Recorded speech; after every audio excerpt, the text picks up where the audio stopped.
It's been 8 months, and Yuna still checks her phone every morning, hoping to see a message that will never come. Not because he promised to text, but because her heart still hasn't accepted that he never will. Yuna wasn't always like this. She used to smile for no reason, laugh loudly with her friends, sit beside her mother in the kitchen, and talk about small things as if they were the most important moments in life. Her parents adored her friends loved her, and she believed that love was the most beautiful thing in the world. In school, she was simple. In college, she bloomed. Life felt full, meaningful, and hers. Then came her first job, a new beginning, a new version of herself. She was nervous, but excited. She was building her life, slowly becoming independent, slowly becoming stronger.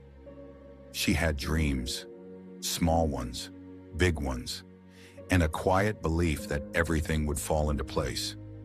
And that's where she met him. It didn't begin like a movie. No dramatic moment, just conversations. Small, simple, comforting conversations. He helped her when she struggled, checked on her when she was tired, and without realizing it, he became her peace. At first, she didn't even notice how important he was becoming, but slowly, she started waiting for his messages, looking for him in the office, smiling at things no one else understood. And without realizing it, she gave a part of herself to him. 1 year passed, then 2, then 5. And before she knew it, 7 years had gone by. 7 years of memories, calls, messages, dreams they built together. 7 years of choosing him, again and again. He wasn't perfect. Sometimes he ignored her. Sometimes he hurt her. Sometimes he made her feel like she was asking for too much.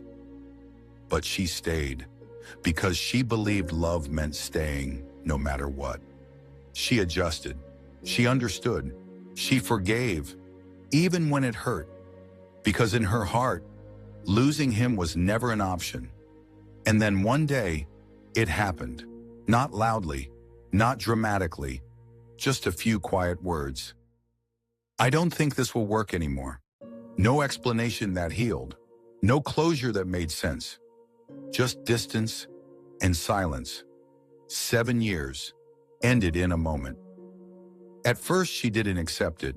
She called him, texted him, waited for him. She replayed conversations in her head, wondering where it went wrong.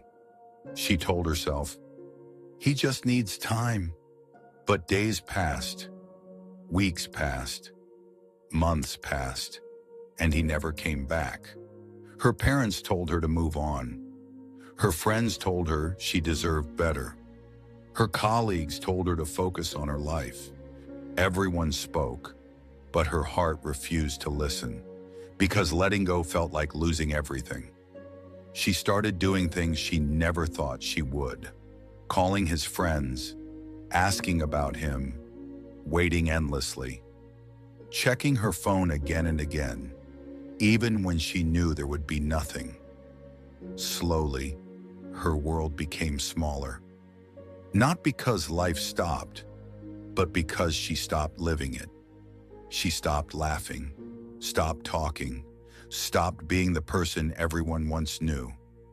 And one day, she looked at herself and didn't recognize who she had become. Seeing her like this, her parents grew worried. One evening, they gently asked her to come out with them. They took her to a park, hoping that maybe, just maybe, a little fresh air would ease the heaviness in her heart. They didn't force her to talk. They didn't give her advice. They simply left her on a bench and went for a walk, giving her space and silently hoping she would find a way back to herself. Around her, life was happening. Children were laughing, people were walking, the world was moving forward, as if nothing had ever stopped. But inside her, everything felt empty. That's when an old man slowly walked toward the bench and sat beside her. He looked at her once and understood. This bench must be very special. No response. Should I ask permission to sit, or are you planning to charge rent? Still nothing. Tough crowd. Even my grandson laughs at my jokes. A small smile escaped her, without her permission. It surprised her. She hadn't smiled in a long time. The old man noticed, but didn't push. After a short pause, he said softly, "Heavy hearts are easy to recognize. I've carried one too." This time, she didn't ignore him. The silence between them felt different now. Not uncomfortable, but safe. He gently asked, "Child, why are you so sad?" She hesitated. Her voice felt stuck, but something about him made it easier to speak. And slowly, she began to share. She told him everything about the love, the memories, the 7 years, the way he became her world, and the way he left. "I know he's not coming back," she said softly, "but I can't move on. I tried. Everyone tells me to, but I just can't." Tears rolled down quietly. Not loud, not dramatic, just honest. The old man listened, without interrupting, without judging. When she finished, there was silence, a deep, understanding silence. Then he said gently, "Let me tell you something." He spoke about a girl who planted a small flower she loved deeply. She cared for it every day, gave it her time, her attention, her love. But the flower never bloomed.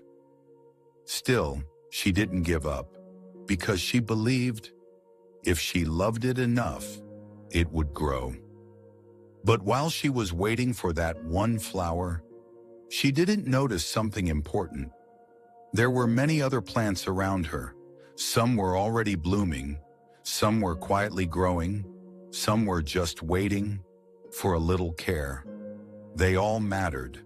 They all needed her. They all loved her, in their own way. But she never looked at them, because her eyes were fixed on the one flower that never bloomed. And slowly, everything else dried. The old man looked at Yuna and said softly, "Sometimes we get so lost in one person that we forget everyone else who is quietly loving us. Your parents, your friends, the people who stayed." He paused, then added gently, "And the one person who needs you the most, you." Yuna sat there in silence, but this time, something inside her shifted, not suddenly, not magically, but deeply. That day, she didn't suddenly become strong. She still missed him, still felt the pain, but slowly, she started choosing herself.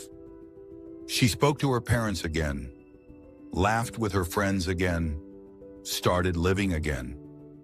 Not because she forgot him, but because she remembered herself.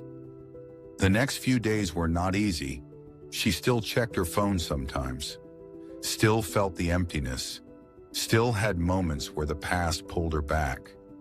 But slowly, she began to choose differently, a little more each day. Days turned into weeks, weeks turned into months. And after 3 months, something quiet and beautiful happened. She woke up one morning and didn't check her phone. Not because she forced herself not to, but because she didn't feel the need to. His memories were still there, but they didn't hurt anymore. They felt distant, like something that belonged to a version of her that she had outgrown. She didn't hate him. She didn't wait for him either. She had finally made peace, and slowly, without even realizing it, she stopped thinking about him. Not because the past didn't matter, but because she had finally healed from it. And in that healing, she found something she had lost long ago: herself. Sometimes, we hold on to one person so tightly that we forget the people who never left. We forget the love that already exists around us. If you are still waiting for someone who is not coming back, ask yourself this: how long will you ignore your own life just to hold on to someone who chose to leave? Let go, not because it didn't matter, but because you matter too. And maybe the love you are searching for is the one you haven't given to yourself yet. Start small. Talk to yourself kindly, the way you would comfort someone you love. Spend time with the people who stayed, not the one who left. Do things that make you feel alive again, even if it's something simple. Stop revisiting memories that only bring you pain. And most importantly, forgive yourself for holding on too long. Healing doesn't mean you forget everything. It means you finally choose yourself without guilt. And one day, just like Yuna, you won't feel that pain anymore. Not because the story didn't matter, but because you finally learned how to love yourself.